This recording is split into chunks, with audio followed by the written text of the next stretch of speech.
Now one very important concept that you need to know is how do you get the transfer function from the state model. State model is nothing but the dynamic equation representation we call as the state model. So what were the dynamic equations? The state equation was given by x dot of t is equal to ax of t plus b u of t, right? So this you can take as bold letters to represent that these are not simple functions but vectors. What about the output equation? This is y of t is equal to c into x of t plus d into u of t. Similarly, here you can write as bold letters. Okay. Now, when you are deriving the transfer function, we take a single input and single output only, right? Because transfer function is derived for single input, single output systems only. So we will take here u of t and y of t are simple functions, okay, not vectors. Then what will you get if you apply the Laplace transform? Applying Laplace transform,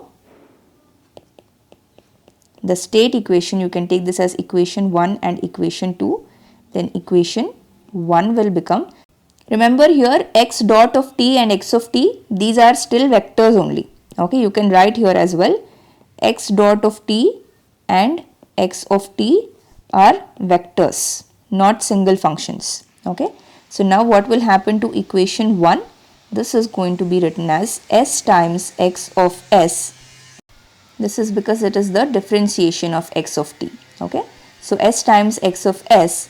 And what about the initial conditions? We don't have to consider the initial conditions here because we are deriving the transfer function. For transfer function, we don't need the initial values. We set the initial values to 0. So this will be equal to a into x of s plus b into u of s. Okay.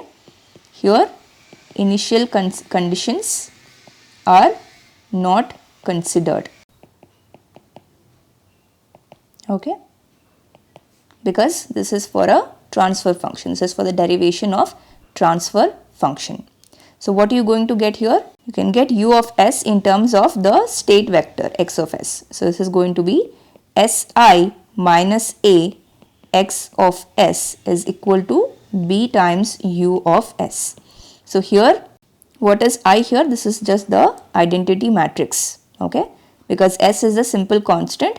In order to include the matrix, I have taken I here.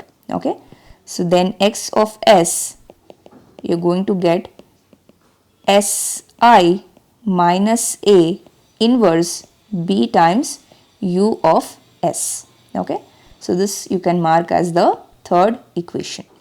What will happen to equation 2 when you apply Laplace transform? Here you are going to get y of s is equal to c into x of s plus d into u of s. Here you can substitute in place of x of s, you can substitute whatever we got in equation 3.